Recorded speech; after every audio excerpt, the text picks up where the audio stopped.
Hello అందరికీ, అందరూ ఎలా ఉన్నారు? నేను బాగున్నాను. రీసెంట్‌గా నా బర్త్‌డే అయింది. సో, దానికి ఒక హాఫ్ శారీ డిజైన్ చేయించుకున్నాను. ఆబ్వియస్లీ నేను యూఎస్‌లో ఉంటా కాబట్టి నేను ఇక్కడ చేయించలేను. మా మమ్మీని అడిగి వీడియో కాల్స్‌లో అలా మాట్లాడుతూ అవుట్‌ఫిట్ డిజైన్ చేయించుకున్నాను. సో, యాక్చువల్లీ మా మమ్మీది ఒక పట్టు శారీ ఉండింది. లైక్ ఆవిడ 2024 మ్యారేజ్ డేకి తీసుకున్నారు. సో, బట్ మా మమ్మీకి అది చాలా హెవీగా అనిపించిందంట. లైక్ క్లాత్ చాలా మందంగా ఉండిందంట. షీ ఫెల్ట్ లైక్ చాలా అన్‌బ్రీతబుల్ ఫ్యాబ్రిక్ అంటారు చూడు. ఊపిరి అన్నట్టు అలా అంటే క్యారీ చేయడం కూడా చాలా కష్టంగా ఉందన్నారు. ఇంకా అది ఏసుకోవడం మానేశారు మా mummy. So, I was like okay mummy, నీకు the colour was so pretty. చాలా బాగుండే కలర్ నాకు. నచ్చింది చూడగానే. సో, నేను మా మమ్మీకి చెప్పాను, ఓకే మమ్మీ ఫైన్, నీకు నచ్చలేదు అన్నావు కదా, సో నేను దీన్ని హాఫ్ సారీగా చేసుకుంటాను అనింది. మా మదర్ వాజ్ ఆల్సో కావాలంటే చేసుకోవచ్చు, నాకేం ప్రాబ్లం లేదు అన్నారు. సో, అలా నేను లాస్ట్ ఇయర్ అనుకున్నా యాక్చువల్లీ హాఫ్ సారీ చేయించుకుందామని, అది కుదరలేదు. సో, రీసెంట్‌గా ఇంకా నేను వీడియో కాల్స్ మాట్లాడుతూ అలా చేయించుకున్నాను. సో, వితౌట్ ఎనీ డిలే మీకు చూపిస్తాను. మీకు ఇక్కడ రిఫరెన్స్ పిక్చర్స్ అటాచ్ చేయడానికి ట్రై చేస్తాను. అండ్ ఆల్సో ఎంత ప్రైస్ పడింది ఏంటి అనేది క్లియర్‌గా డీటెయిల్‌గా చెప్పడానికి ట్రై చేస్తాను. So, let's get into this video. So, మీకు ఫస్ట్ హాఫ్ సారీ చూపిస్తాను. నాకు తెలిసి కెమెరా ప్రాపర్ జస్టిఫికేషన్ చేస్తుందో లేదో నాకు తెలీదు, కానీ దిస్ ఈజ్ ద కలర్. రియల్గా ఇంకా చాలా ప్రెటీగా ఉంది. లైక్ ఆక్వా కలర్ అనుకుంటా, సారీ తప్పు చెప్తున్నట్టున్నా, మేబీ లైట్ బ్లూ ఆ కలర్. సో, పైన హిప్ దగ్గర ఇలా ఒక డిజైన్ వేయమని చెప్పాను. సో, మనము ఏమైనా చేస్తున్నప్పుడు మనం టైలర్కి కూడా ప్రాపర్గా కన్వే చేయాలి, లేకపోతే వాళ్ళు సరిగ్గా కుట్టరనేది నా ఒపీనియన్. సో, ఈ మధ్య ఐరన్ ప్లీట్స్ చాలా వైరల్ అవుతుంది కాబట్టి, చాలా ట్రెండింగ్ అవుతుంది కాబట్టి ఆబ్వియస్లీ నేను దానికే వెళ్ళాను. ఫిట్టింగ్ మాత్రం చాలా బాగా కుట్టారు. నేను చాలా వరీ అవుతుండే, లైక్ నేను ఇక్కడి నుంచి మెజర్మెంట్స్ ఆయన అంటే టైలర్ మాకు తెలిసిన వాళ్ళే. సో, ఆయన నాకు చెప్తున్నారు ఎలా మెజర్ చేసుకోవాలో, దాన్ని బట్టి నేను మెజర్ చేసి ఆయనకు చెప్పాను. నేను అనుకున్నాను ఎక్కడైనా ఫిట్టింగ్ ప్రాబ్లం అవుతుందేమో అని. ద పర్ఫెక్ట్ స్టిచ్చింగ్ చేసి ఇచ్చాడు. I'm really happy for that. చూడండి ఇక్కడ ఇలా పెట్టించాను, అండ్ సైడ్కి ఎప్పుడులాగా నాడలు కాకుండా ఇలా పెట్టించాను, so that it would be easy. And కిందికి వస్తే కింద ఇలా ఉండింది.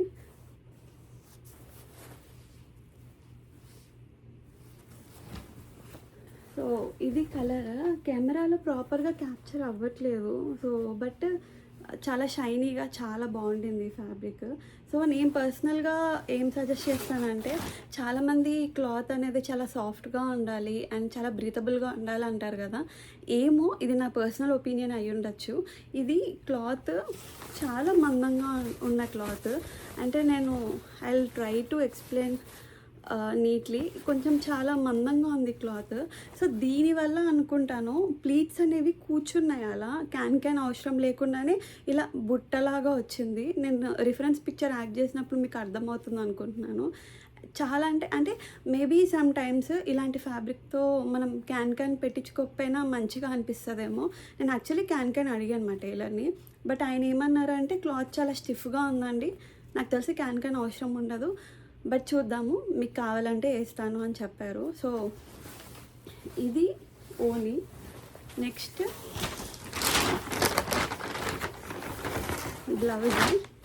బ్లౌజ్లో చిన్న మిస్టేక్ జరిగింది యాక్చువల్లీ.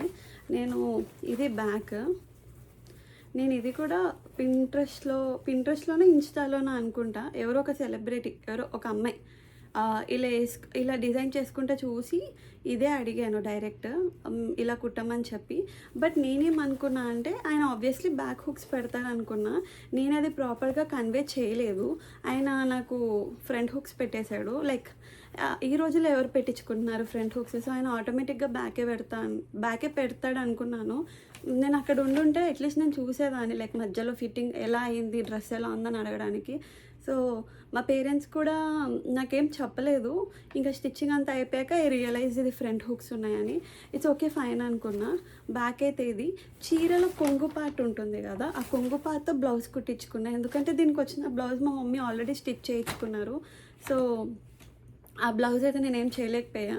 సో, అందుకని కొంగు పార్ట్లో వచ్చిన ఈ ఈ కొంగు పార్ట్లో వచ్చిన ఈ క్లాత్ నేను బ్లౌజ్లో కుట్టించుకున్నా. అండ్ చాలా సింపులే, నార్మల్ డిజైన్ పెట్టించా, మగ్గం వర్క్ ఏం చేయించలేదు. బికాజ్ నాకు అది ఇంకా నేను మగ్గం వర్క్ వీటికి వెళ్తే ఇంకా ఎక్స్పెన్సివ్ అవుతుంది అనిపించింది.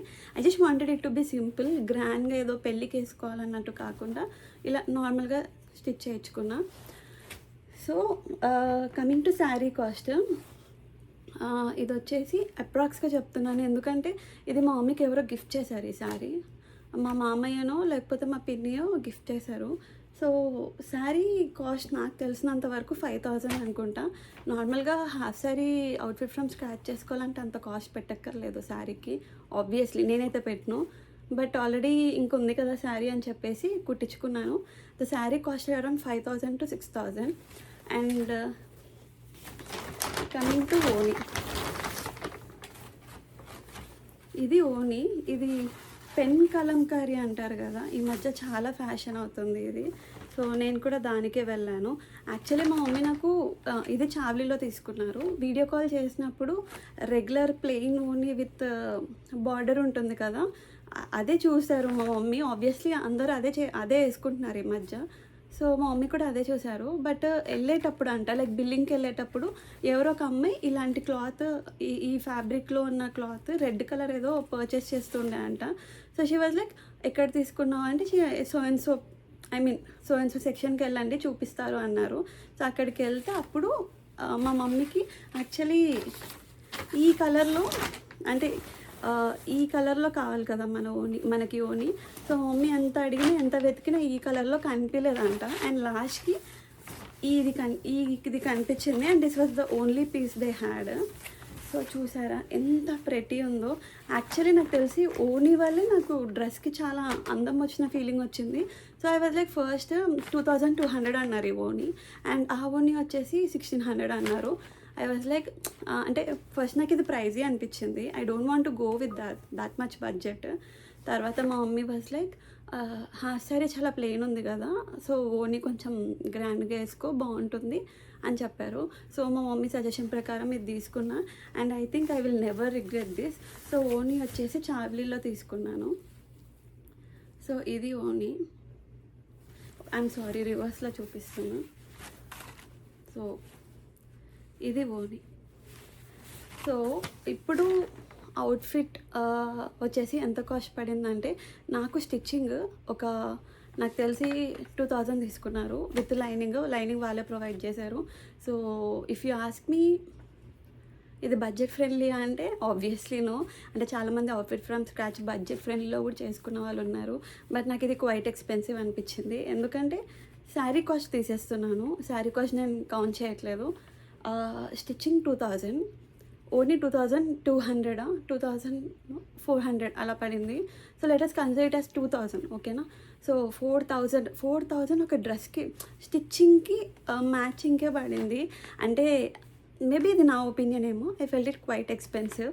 అంటే ఫ్యూచర్లో ఇన్ కేసు మనం ఇలా హాఫ్ సారీ డిజైన్ చేసుకోవాలి అని అన్నప్పుడు మనం ఇన్ కేసు మెటీరియల్ తీసుకుంటే 7,000, 8,000, 10,000 కూడా అవ్వచ్చు. బట్ లుక్ మాత్రం గ్రాండ్గా వచ్చింది. I'm totally satisfied with it. కానీ ఇంకొంచెం బడ్జెట్ ఫ్రెండ్లీ అయ్యి ఉంటే బాగుంది అనిపించింది. బట్ ఏంటంటే మా పేరెంట్స్ వాళ్ళకి అంత ఐడియా లేదు. సో అక్కడ నాకు ఇంకా నా ఫ్రెండ్స్ ఉన్నారు కానీ వాళ్ళు ఆఫీస్కి వెళ్తూ ఉండే, సో ఎవరిని అడగాలనిపించలేదు. సో మా పేరెంట్స్ అంత ఓపిక్గా తిరగలేదు. అయితే నర్సింగ్ వాళ్ళు చావ్లీ అనుకున్నారు, చావ్లీకి వెళ్ళారు, ఈ ఆప్షన్ దొరికింది తీసేసుకున్నారు. సో అరౌండ్ మొత్తం అవుట్ఫిట్ నాకు 4,000 చేంజ్ పడింది. సో ఇప్పుడు ఈ అవుట్ఫిట్ ఎలా ఉందో చూపిస్తాను.